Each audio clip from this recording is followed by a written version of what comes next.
Yes, indeed. We are back on the Friday night, day 2, night 2 of the 2025 Men's NCAA Basketball Championship Tournament. I am merely the somewhat capable host, TJ Rives.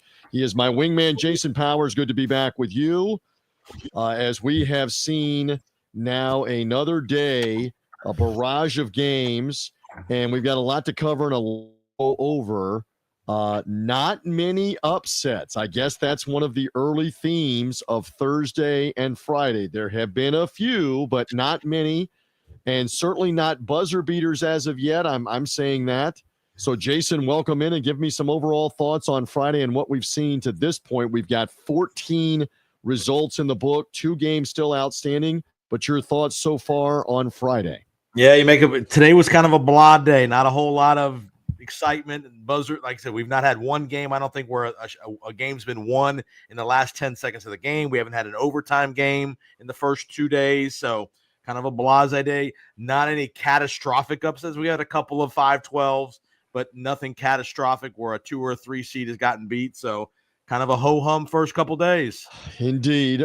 So let's cover a couple of topics. By the way, thank you for finding us. We're on all the platforms here on YouTube, on Twitter X, on Facebook as well as podcast form, College Basketball Coast to Coast, the podcast, on the TuneIn channel as well. Find us everywhere, all the way through the NCAA tournament, all the way through being live, Jason, at the Final Four in San Antonio in 2 weekends.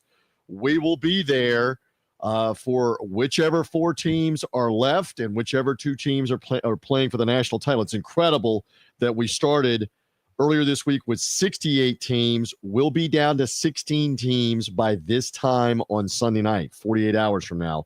A lot of basketball between now and then and a lot to go over. So thank you for finding us.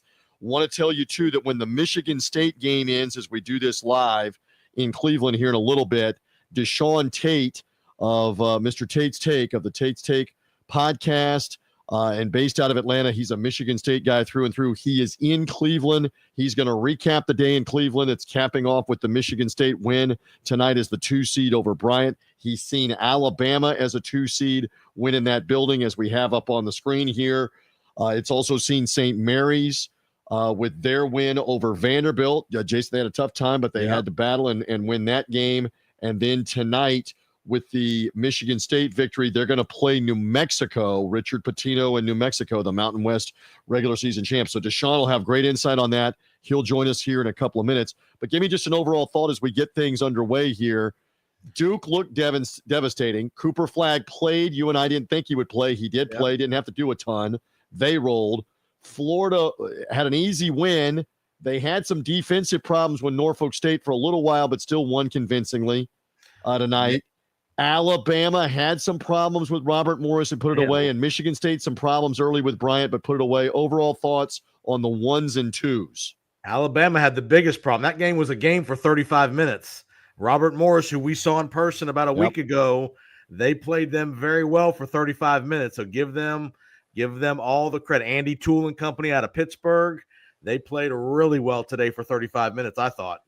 Yep, and Alabama did not have Grant Nelson for most of the game. The big man, the flexible rebounder, 3-point shooter. He's got an injured knee, but interesting that Nate Oates at about the 8-minute mark said, "Hey, this is still a close game, and I'm going to put him in for rebounding, for some outside shooting."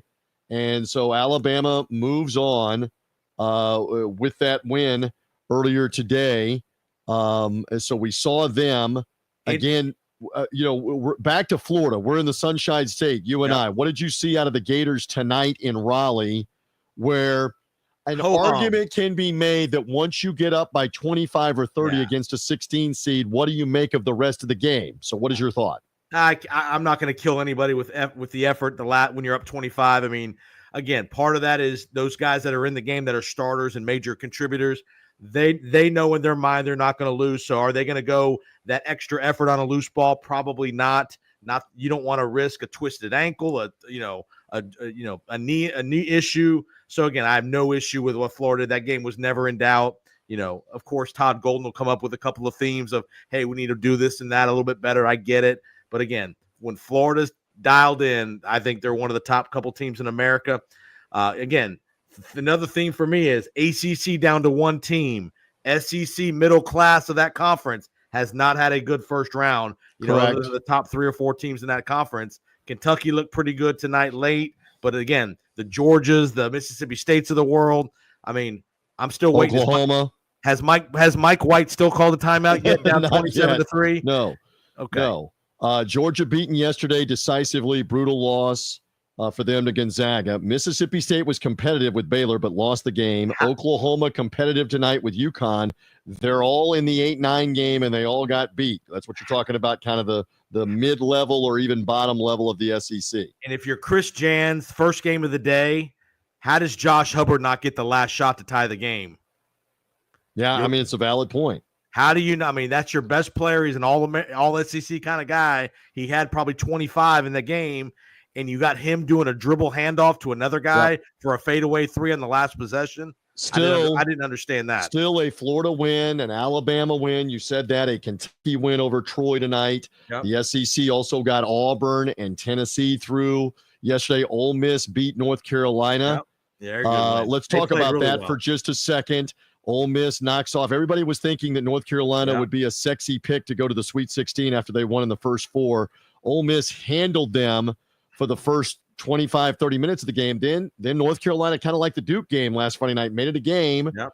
But Ole Miss knocked them out. And again, 18 ACC teams this year, with adding Stanford, Cal, and SMU.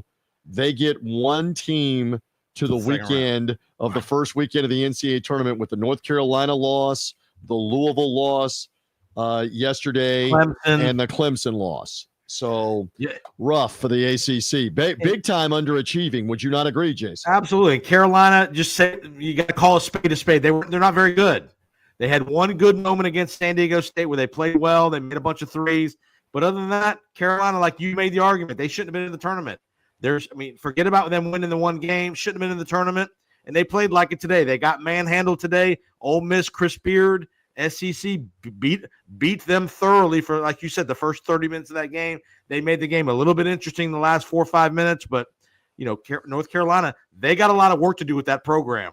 They need to get some NIL influx. Their talent level ain't great. They got decent players, but they don't have any All-Americans that I see on that roster.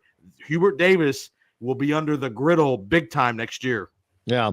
All right. And again, that game was there in Cleveland for the win by Ole Miss. If I have it all straight, I'm trying to keep all of this straight. Let's try to keep it all. No, that game was actually not in Cleveland earlier in the day. Ole Miss victorious, I believe, in Milwaukee. If I have that straight, they'll now play Iowa State, who was victorious over Lipscomb that had some problems. Speaking of Cleveland, while we love it on college basketball coast to coast, shall we go to the city by the lake that has the Rock and Roll Hall of Fame, etc., and say hello to one Deshaun Tate, who joins us on college basketball coast to coast. If Deshaun is able to see us and hear us, I saw him backstage a second ago. He may have an internet issue. Buffering internet issue. I'm not sure. We'll see if he can find us. We'll add him again. It's like the Clark Kellogg commercial. There he is. Deshaun is with us here live. We see you. Hopefully we hear you in Cleveland. Your Spartans of Michigan State have pulled away against Bryant. That means all of the ones and all of the twos are going to get through here on the opening 2 days of the NCAA tournament. So welcome. Happy March, Deshaun. And let's begin right there. Michigan State had a couple of problems early, but they really pulled away in the second half of this game. You're right there. Give us a thought or two. That they did. And listen, I don't know how I got suckered into doing this thing with two guys who got more hair than I do, but nonetheless, I'm here for it. Listen, I think that, it took Michigan State a little bit of time. And, I think there are some instances where, I felt like during the duration of this season, but certainly hoping that it wouldn't get to a point where it's this late into the season, where, of course, everybody knows how great Jace Richardson has been for Michigan State, but that they would just tend to rely on him a little bit too much. Now, of course, Michigan State, in true Michigan State fashion, find a way and start with their pace, getting up and down the floor in transition and using some of their depth. This is where some of those successful teams in the month of March tend to be so successful, because you could play so many guys. Izzo plays about 10 of them. I don't think they could have won this game possibly without the play of Cohen Carr, who's probably more of an athlete than a basketball player. but nonetheless able to get some big time dunks, some rebounds, which is something I thought would have to be a contributing factor if Michigan State was going to win this game. And then they found a way, some way, somehow, unfortunately for Earl Timberlake, a former McDonald's All-American. You're familiar with this name.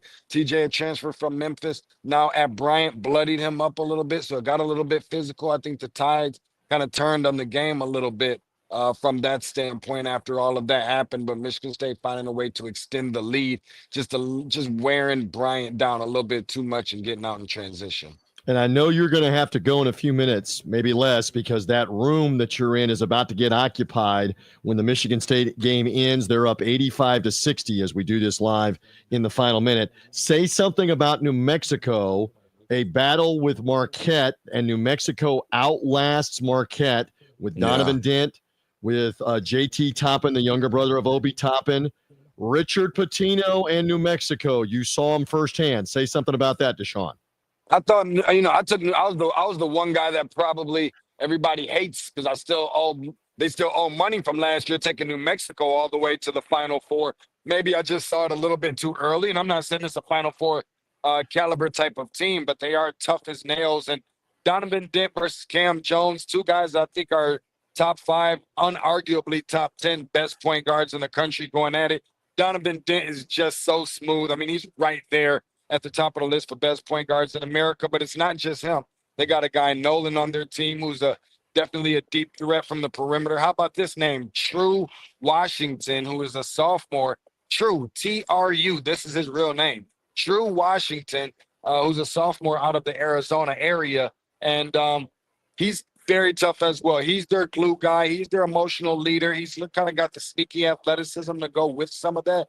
Plays a lot bigger than what you would think he is. The energy, the physicality that he comes with. It's going to be tough for Michigan State. I'm going to ask in the postgame presser, Tom Izzo, a little bit about how much he remembers Richard Pitino from his time in the Big Ten at Minnesota. Should be a really interesting game. Definitely not an automatic shoe-in for Atlanta or for Michigan State to advance to Atlanta. They got their hands full.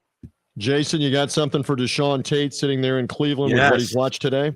Yes, the first 2 games in Cleveland were tremendous games. Robert Morris gave Alabama all they wanted, and then you saw Vanderbilt kind of spit the bit up a dozen against St. Mary's, and that St. Mary's defense, they've lived on that defense, the rebounding. They finally made a couple shots in the second half. Give us a couple thoughts about the early session, which had 2 really good games. Yeah, I think Robert Morris did themselves a fine job. I mean, they got to a point, I don't know what it was, maybe 7 minutes left in the game or something around that range. And it was a 1-point game with Robert Morris with the lead. The big guy for Robert Morris, Dickerson, did a fine job. 25 points, 9 rebounds for him. 6 of those 9 rebounds on the offensive end. Alabama plays this way 48 hours from now. They won't have to worry about advancing on to anywhere except for Tuscaloosa, that's for sure. It's a little bit concerning that they rely a little bit too much on the offensive end, wanting to have more points at the end of the game than the other team, which I understand, but you have to work on getting stops. They're not really a disciplinary by defense type of team, and I think that they had to be a little bit better from that standpoint. I think the other thing is for that other game, talking about St. Mary's. St. Mary's, the best rebounding team in the country. It's clear to see that because of the size that they have. A little bit on the softer side than I thought that they were, just a little bit. Nonetheless, they've got Jordan Ross, who's one of their better players and guards, and not Marsha even Lunas, just on that Marsha team. Lunas. Marshall Lunas, he's a big time player. I think he's a former conference player of the year or somewhere right up in that range. So they've definitely got themselves a good team. Their hands will be full. I got St. Mary's advancing to the Elite Eight, so that wouldn't have been a good look for Deshaun Tate's bracket. But I will say that they are a team that can definitely give some problems because of the fact the contrast of styles, where you have the Alabama, who definitely has the athletes and the talent and all that kind of stuff they rely on, but not nearly as disciplined per se as a St. Mary's type of team. So it should make out for a really good game in 48 hours. We're going to escalate things because I know you got to go in about a minute or two because everybody's coming in that room as Deshaun Tate joins us live from Cleveland, where the Michigan State game has just ended and the press conferences will begin in the area where he is in a couple of moments. So besides Cleveland, give me anything else off the buffet. Duke rolled today. Florida rolled today. We did not have any buzzer beaters. We have played 32 games yesterday and today. No buzzer beaters, no overtime games. Do you have any other thoughts, just real quick? No, I'm not sure that I do. I might need a little bit of a reminder, a refresher on some of the games that were played on today. I won't go down the Memphis Tigers rabbit hole with Sure, you, go TJ. there. That's one of the few Yeah, upsets. I'll get to put the hat on. I got the shirt on for one more time. I don't want Down to they do that went to I don't like Colorado to. State. That's one of the I, few upsets today. I don't like to do How that to impressed? Uncle Well, yeah, but TJ. how impressed were you with Colorado State, and how dangerous are they? Well, I mean, I don't know. I'm not sure how much of this was really, until I go back and watch, how much of this was more so about Colorado State or just Memphis finding a way for whatever reason to just continue to It be was both. Memphis Tigers again. Probably a combination of It was both. And both. Colorado State has been good within their conference all year long. There's a reason why multiple teams are represented out of that conference, and you never want to, be that team that loses to someone that's a high major, a mid major, or what have you, but they play some real basketball. And this is March with NIL going on, transfer portals, money being thrown around, and just guys wanting to put their own stamp on on programs. Anyway, it's just really tough to just. I mean, this is March Madness. They call it that rate for a reason. You got March Sadness, you got March Gladness, and all of that makes for March Madness. Is the best time of the year, no question. If Colorado State doesn't come back and beat New Mexico, and they were down most of that game last Friday night, they're probably not in the tournament in the semifinals of the Mountain West. I mean, so give them out. They are playing really well. They crushed Memphis on the offensive boards today. I'll say this one last thing, TJ. I remember a couple years ago, maybe more than a couple. I think Luka Garza got Player of the Year that year, and it was pretty clear that that the Big Ten was the best team or best conference in the country, and everybody gave them crap because not many teams were advancing past it. I think we're looking at half of the SEC, who's the best conference in the country, being ousted and got some really tough games in front of them between tomorrow and on Sunday as well. So let's make sure that we start knocking on the doors and make some telephone calls to those that are in the SEC. Because last time I checked, if I'm not mistaken, and I very much could be, I think that the Big Ten is unbeaten right now in these first 2 days of this tournament. Get that in there. All right, listen, go get to the press conferences, a press conference for Michigan State in particular, and we will catch up with you again off this opening weekend. Excellent job in Cleveland, Ohio, Deshaun Tate. Thank you. Thank you guys for having me. Good to see you again, Jason. Can't wait to see you guys in San Antone. There we go. There goes Deshaun with us. All right, so he gave us a lot there. Well, first of all, the SEC got 14 teams in. And again, to this point, they have lost Texas, which was in the first four. They've lost the teams in the 8-9 games, which are Georgia, Oklahoma, and Mississippi State. And I'm trying to think off the top of my head. I don't think they've lost anybody else. Vanderbilt. Thank you. So they've lost 5 of the 14, 9 left. Am I right? With the Ole Miss win today, Auburn, Alabama, Florida, Kentucky tonight that all won, Tennessee that won yesterday, Texas A&M that won yesterday, Arkansas won. Arkansas won. Settle down for Deshaun or anybody else. They still have 9 alive going into the weekend, and more than likely, because they're not playing each other, we'll have 5, maybe 6 alive into the Sweet 16. Stand by for what the SEC has done. Back to this one more time, and then we'll move off of it. Memphis had a really good season, not a great season. They didn't play anybody really in the American Conference. No quad 1 teams. Still, they went 19-2 overall, regular season and postseason, won the regular season title, won the postseason title. But they ran into a Colorado State team that was hot in Las Vegas last weekend, making 3-pointers everywhere. They made everything in the start of the second half. They made 8 of their first 11 shots, and 5 of them were 3-pointers, Colorado State to take the lead. And then Memphis reverted to what they've been, Jason, which is a turnover-prone team, a team that doesn't rebound well. I thought that Dane Danger was out of gas, that Penny Hardaway did a poor job of not getting him some rest earlier in the game, even for a couple of minutes. Here and there, he had nothing left.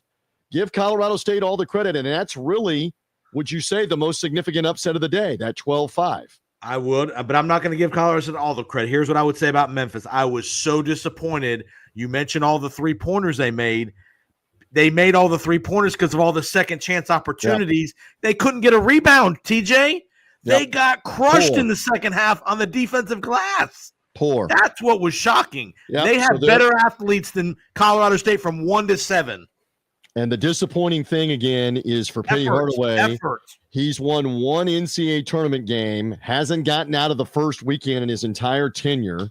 So that's disappointing. And he was up 5 at the half. Not like he was behind. He was up at the half. And so you're texting me at halftime, danger. He was looking good. He was. He's a good player. And then they played the second half. And by the way, speaking of the Mountain West, we'll bring it up again here on College Basketball Coast to Coast with the New Mexico win. Yep. They will now play Michigan State, and that means Pitino against Izzo in that one. And then we've got Daddy Pitino, Rick Pitino, and St. John's against John Calipari in Arkansas tomorrow. Both Patinos move on to the weekend. Jason, a thought? No, that's good. Richard is starting to establish himself as a pretty good coach. He's got an opportunity. I know he was in the mix for potentially Virginia. Maybe is he in the mix for a Villanova? Who knows? But he's building a nice little program out there in Albuquerque, New Mexico. We've seen New Mexico over the years have really good program teams.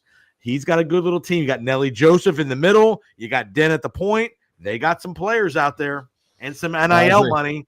And they do. And it's the first tournament win for New Mexico since Steve Alford was the coach. Going back 13 years ago to 2012. Wow. That is the last time they've won an NCAA tournament game. So they advance again to play New Mexico State. We're on College Basketball Coast to Coast live here on the program.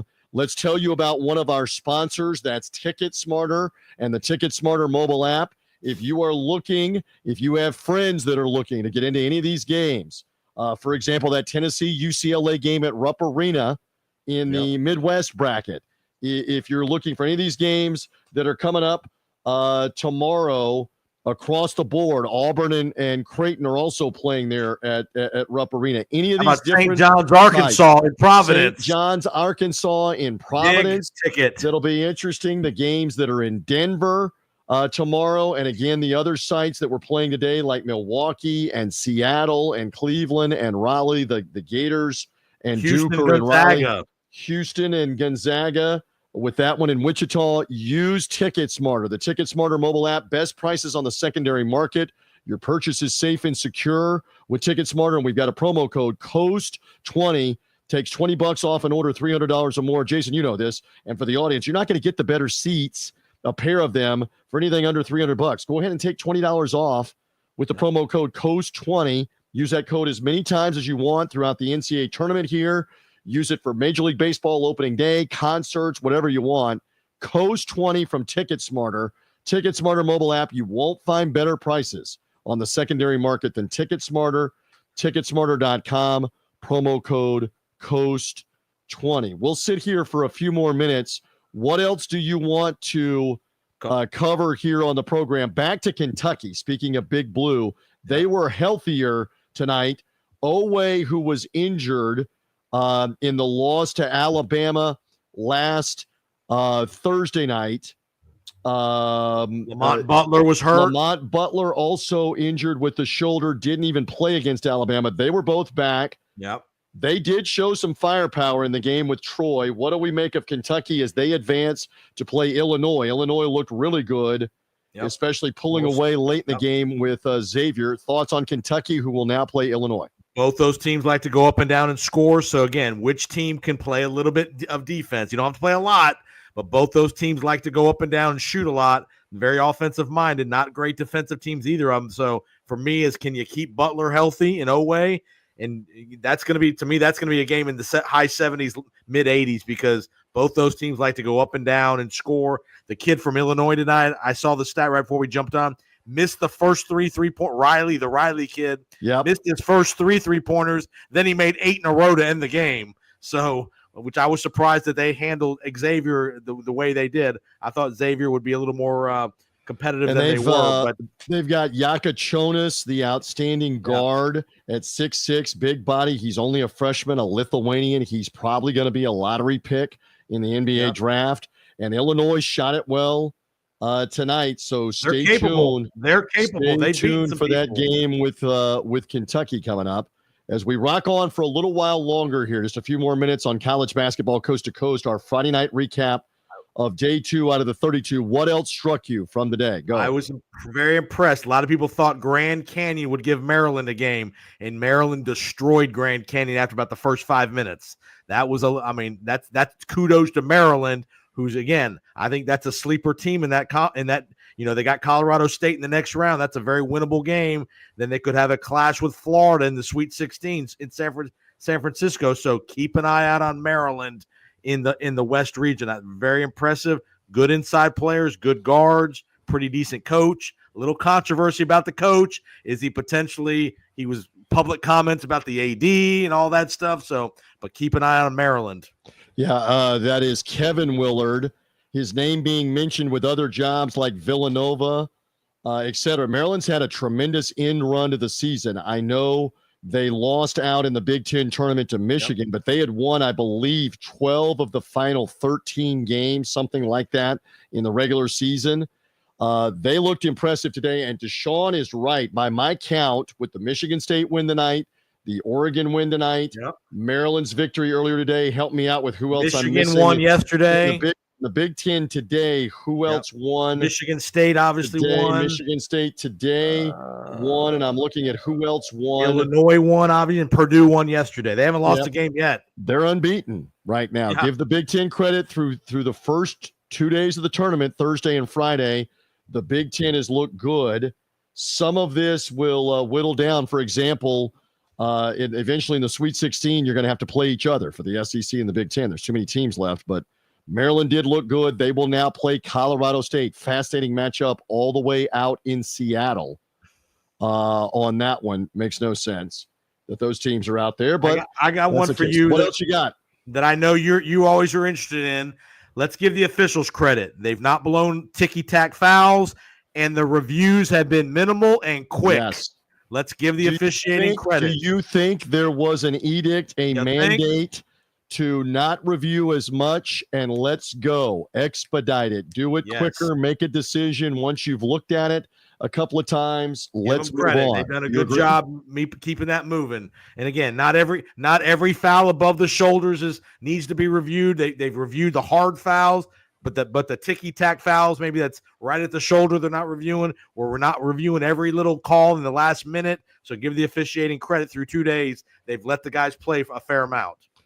Let's talk about the two-time defending champs. UConn in the final game tonight of the 4 games in Raleigh did beat Oklahoma. They had to outlast them in what was basically a 2-possession game for a lot of the way. They continue to roll on. By the way, that's 13 consecutive wins now in the NCAA tournament for Danny Hurley. Oh, but now they play number 1 Florida in the West bracket. Please, Todd Golden, beat Danny Hurley by 30, please. Please keep scoring and score more. UConn's problem is, among many, is going to be that Florida has got so much size, big guys that can shoot the 3. They're going to spread them out, are they not, in that matchup on Sunday? And they got the guard advantage with Clayton, Richard, and Elijah Martin. So please, Florida, do us all a favor. Do us a solid here. Let's beat down Danny Hurley one time. I'm looking. I'm going to check again here for the game times in a couple of moments. That'll be a prime time. That'll be. I think that might be the 60 minutes lead-in game. That'll CBS. Probably actually be Duke and Baylor. They love to have Duke in that slot right before 60 minutes. But you're right. Florida and UConn may be the game right after that when CBS is off the air and it's on Turner in prime time. Correct. Just because of UConn. Let's see on Friday. Back to the Saturday games here a little bit and what might intrigue you. Creighton obviously wiped out Louisville. They'll play Auburn. Gonzaga wiped out Georgia, they'll play the top seed Houston. Dangerous games maybe there for either one of the number 1 seeds. If Kalkbrenner can contain Broom and keep him in line, I think Ashworth is crafty enough to keep that. We know McDermott can coach offense. If Creighton can be competitive on the defensive glass with Kalkbrenner and company, I think that could be a game because we know Creighton's a good offensive team for the most years, and you got a 7-2 guy in the middle, Kalkbrenner, who's fairly skilled. Keep an eye on Kalkbrenner and Broom there. Fascinating matchup with Houston and Gonzaga. Contrasting styles. Gonzaga wants to go up and down, shoot the threes. Houston wants to take you out of what you want to do, grind you, hold you to 60 points or less. What about that matchup in Wichita? Again, we think Gonzaga's down, but boy, they thumped Georgia the other day, and Few's always been a good coach, and you always worry about Houston. Can they make enough shots? They're much better offensively than they've been, but when the screws get tightened, can they make enough shots? That's always my worry about Houston.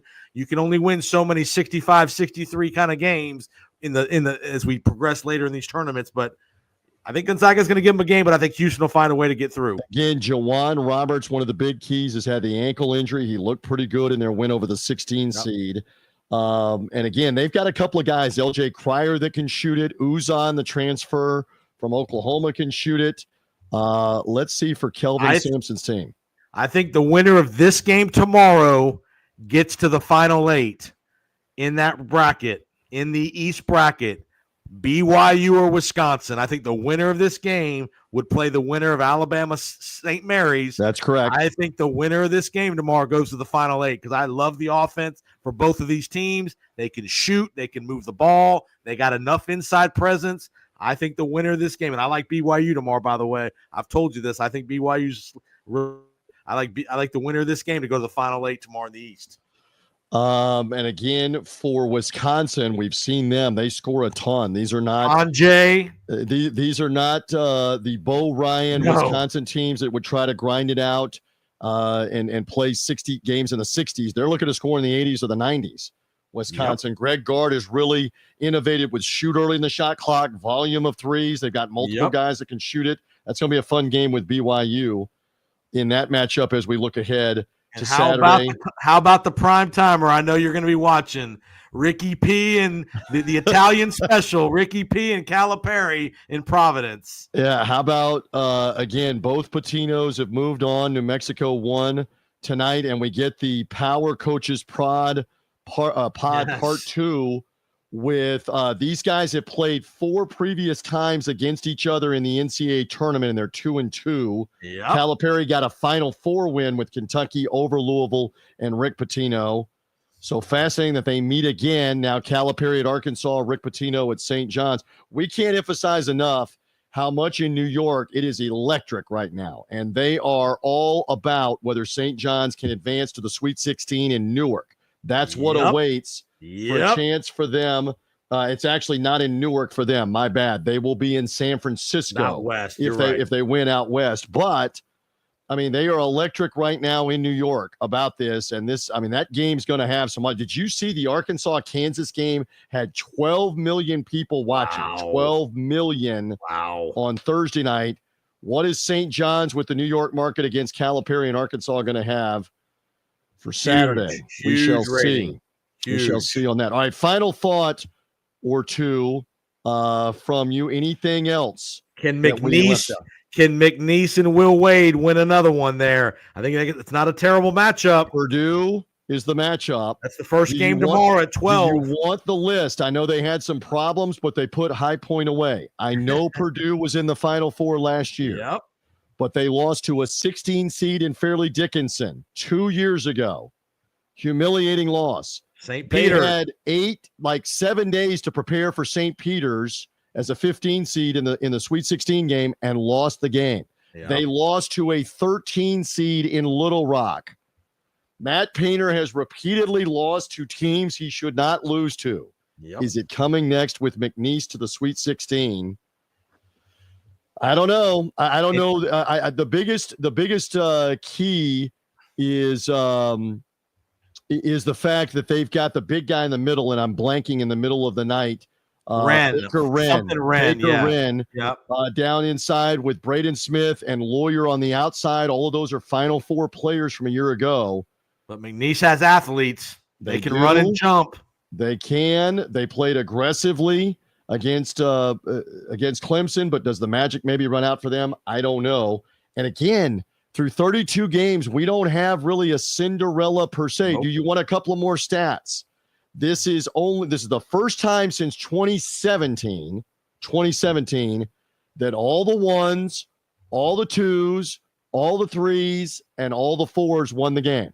Yep. All right. First time in 8 tournaments. Well, 8 years. There was no tournament in 2020. Right. It is only the second time since 2007 that has happened. Yep. Twice in 20 years, all the ones, all the twos, all the threes, all the fours won their opening game. Yep. Now, what happens after this, I don't know, but that's interesting. A lot of chalk there, Jason Powers. Can another blue blood who's that 7-8 range? Can UCLA?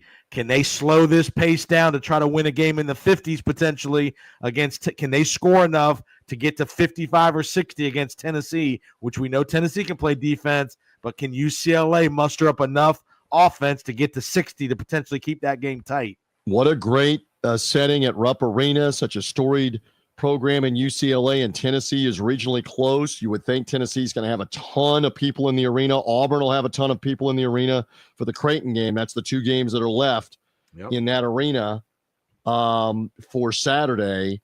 But yeah, UCLA is just inconsistent. They don't shoot it particularly well. You brought up a point that Sean Farnham of ESPN was raising as a former UCLA player and a college basketball analyst for ESPN. What's the point about the 2025 version of the Bruins, according to him?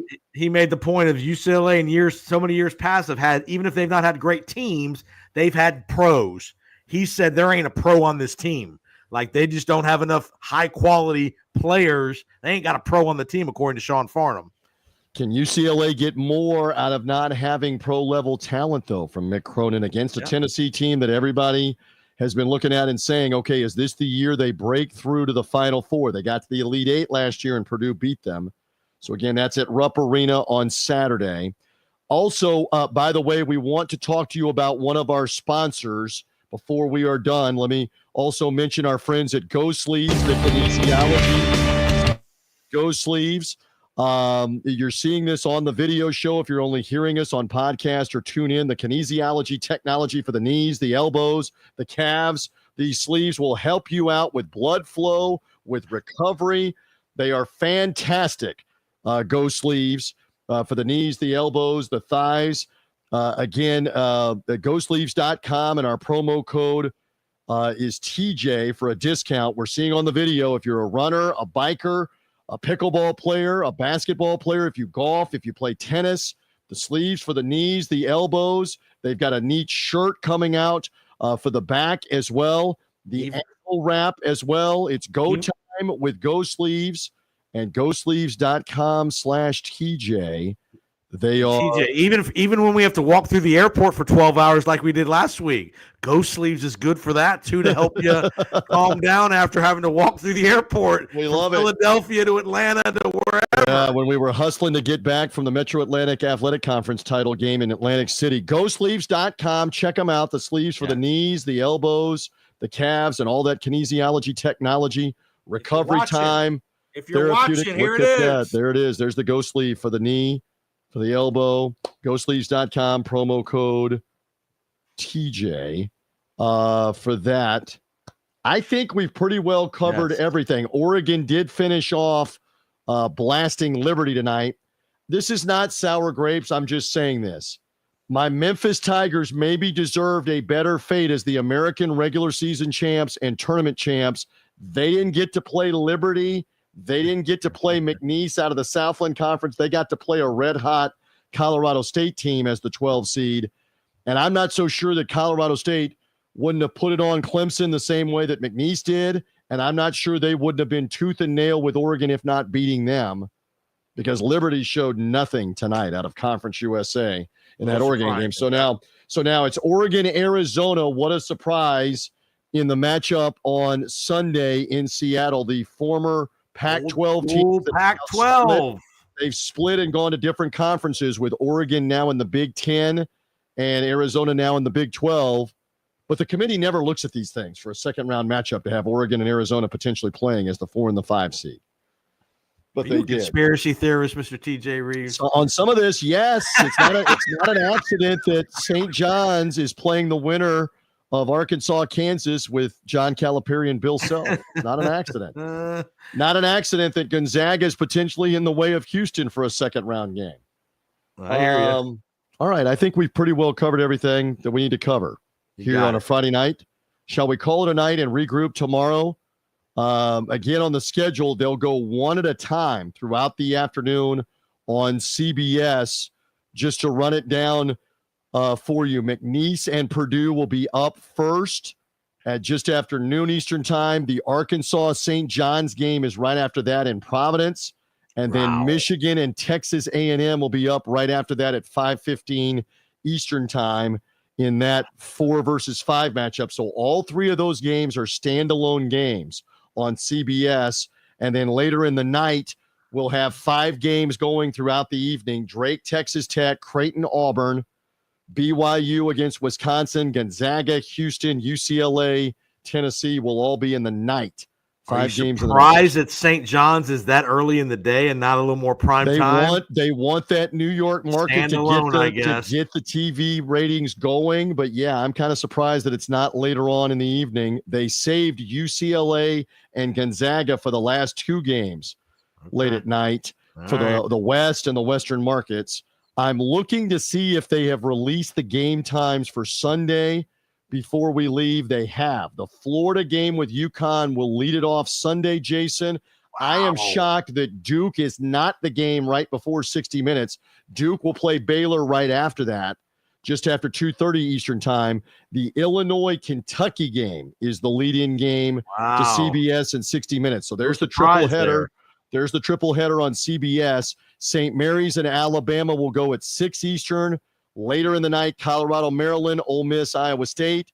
New Mexico, Michigan State is the second to last game, and they save Oregon, Arizona for the Western audience as the last game on Sunday night. So again, the 3 standalone games Sunday will start with UConn, Florida as the 1 seed. There in that game, the 1 seed in the other game is Duke and Baylor, which will be right after that on the same floor in Raleigh, those 2 games, and then Kentucky, Illinois. Those are the 3 standalone games on Sunday. They just announced those tip times a little while ago. Anything else that we did not cover, or are we good for a Friday night? How you doing in your bracket? Who's winning your bracket pool? I know you solid. I have 2 Sweet 16 teams blown up. One of those would be Clemson.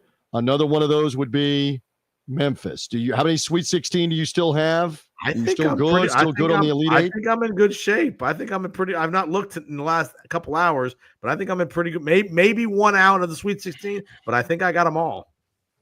Again, we've had a blast. Follow us on YouTube, on Facebook, on Twitter, as well as podcast at College Basketball Coast to Coast and the TuneIn channel, College Basketball Coast to Coast.